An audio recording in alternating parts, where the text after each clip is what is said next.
क्या आपको पता है एम्प्लॉयर आपका रिज्यूमे सिर्फ 6 सेकंड के लिए देखता है, ये जानने के लिए कि आप एक परफेक्ट मैच हैं या नहीं। तो फिर क्या गलतियां हैं जो आपको अपने रिज्यूमे में नहीं करनी चाहिए, उसी के बारे में मैं बात करूंगी। मेरा नाम है त्रिलेखा और आप देख रहे हैं लॉ टू लर्न।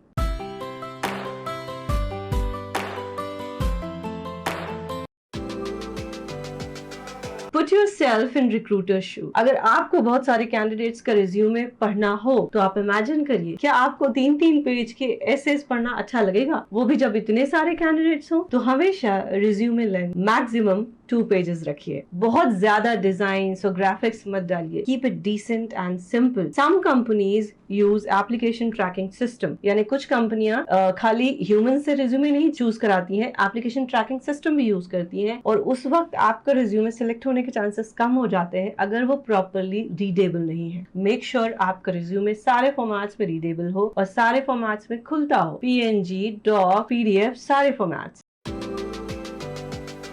आपने भी ऑब्जेक्टिव स्टेटमेंट लिखा है अपने रिज्यूमे में, तो आज ही उसे हटा दीजिए और वहां प्रोफेशनल समरी डाल दीजिए। अगर आप फ्रेशर हैं तो आप अपनी स्किल्स और स्ट्रेंथ हाईलाइट कर सकते हैं। अगर आप एक्सपीरियंस्ड हैं तो आपके पास बहुत कुछ है उस प्रोफेशनल समरी में बताने के लिए, क्योंकि एम्प्लॉयर जब आपके रिज्यूमे को देखते हैं तो वो सबसे पहले जो फर्स्ट लाइन है उस पर ही उनकी नजर जाती है। तो जो भी आप उस लाइन में 2 या 3 लाइन में कहना चाहेंगे वही आपका इंप्रेशन देगा। हम क्या करते हैं, हम सब कुछ भर देते हैं उस प्रोफेशनल समरी में।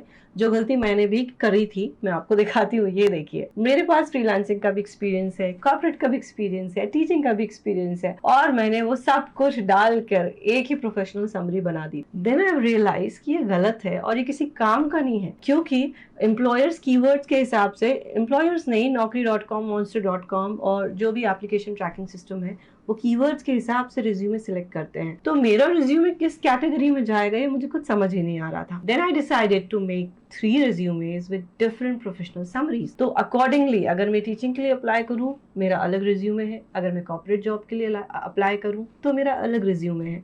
इसी तरह आपको भी 2 या 3 रिज्यूमे अपनी स्किल्स और एक्सपीरियंस के हिसाब से डिजाइन करने चाहिए और वहां पर प्रोफेशनल समरी लिखनी चाहिए, ऑब्जेक्टिव स्टेटमेंट नहीं। Before I go ahead, if you're new here, please don't forget to subscribe to my channel and press the bell icon. If you want some tips on how to crack interview, you can go and watch this video. Skills and competencies. Skills और competencies में हम अक्सर copy paste मार देते हैं जो हमें नहीं करना चाहिए। हमारी खुद की स्किल्स हमें पता होती है, हमारी स्ट्रेंथ हमें पता होती है, और उसी के अकॉर्डिंग हमें अपनी CV, हमें अपने रिज्यूमे में उन्हें मेंशन करना चाहिए। एक नजर मेरी स्किल्स और कॉम्पिटेंसीज पे डालिए। ये सारी मेरी ही स्किल्स है, मेरी ही कॉम्पिटेंसीज है, लेकिन अगर मैं टीचिंग के लिए अप्लाई करूं तो इसमें से रिलेवेंट कितनी है। तो हमें हमेशा वही मेंशन करना चाहिए जिस पोजीशन के लिए हम अप्लाई कर रहे हैं और जिस एम्प्लॉयर को हम टारगेट करना चाहते हैं उससे रिलेवेंट जो है। तो हमेशा एडवाइजेबल इसीलिए ये होता है कि आपके एटलीस्ट 2 या 3 CVs या रिज्यूमे होने चाहिए। हम अक्सर अपनी ड्यूटीज मेंशन करते हैं रिज्यूमे में, अपने अकम्पलिशमेंट्स नहीं। अब आप इस पे नजर डालिए। Keeping record of inventory, organising meeting with vendors. आपको यहाँ ये बताना है कि ये सब काम करते वक्त आपको क्या चैलेंजेस फेस करने पड़े, आपने उसे ओवरकम कैसे किया, और उसके बदले में आपको क्या रिवॉर्ड या फिर क्या अप्रिसिएशन मिला। तो इसी को हम कुछ इस तरह लिखते हैं। Organized meetings with vendors and successfully negotiated for the best deals। यहाँ पर आपको एम्प्लॉयर्स को ये दिखाना है कि आप कितने वर्थ हैं। आपने सिर्फ मीटिंग नहीं ऑर्गेनाइज की, आपने कॉस्ट इफेक्टिव डील पे पहुंचे जो दोनों ही पार्टीज के लिए अच्छी थी। तो यहाँ आपको अपने अकम्पलिशमेंट को हाईलाइट करना है। Updated Excel sheet with inventory record month wise for future reference. यहाँ ये पता चलता है कि एक तो आपको एक्सेल आता है और दूसरा आप इतने रिस्पॉन्सिबल एम्प्लॉय हैं कि आप रहे या ना रहे आपने डेटा को इस तरह मेंटेन किया है कि आने वाला फ्यूचर में जो भी एम्प्लॉय होगा उसके लिए भी वो डेटा यूजफुल होगा। तो यहाँ पर आप अपनी वर्थ बता रहे हैं। So always remember, you don't have to mention duties, you have to mention accomplishment in a smarter way. इन सब बातों का ध्यान रखते साथ ही मैं आपको एक चीज और सजेस्ट करूंगी। कुछ फ्री टूल्स और टेम्पलेट्स अवेलेबल होते हैं जो आप यूज करके अपना रिज्यूमे बना सकते हैं। मैंने इस पर वीडियो भी बनाया था जो आपको डिस्क्रिप्शन में मिल जाएगा। मैं पर्सनली रिकमेंड करूंगी, अगर आपको 200-300 कहीं स्पेंड करना पड़ता है अपने रिज्यूमे को डिज़ाइन करने के लिए, सो वो वर्थ है, आपको वो करना चाहिए। हम कई बार बड़ी छोटी छोटी चीज़ों के लिए सोचते हैं।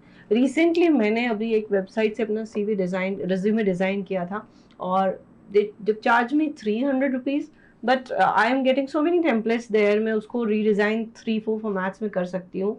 तो मैं तो चाहूँगी कि हाँ, आपको ऐसा करना चाहिए।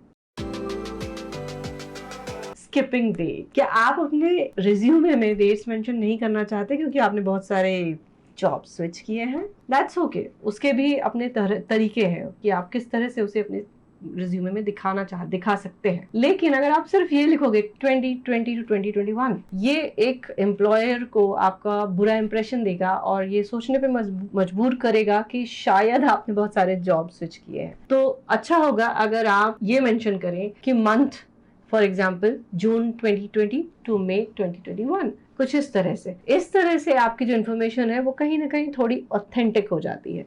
तो इन सब चीज़ों का ध्यान रखिए जब आप अपना रिज्यूमे बना रहे हैं या फिर किसी और से बनवा रहे हैं।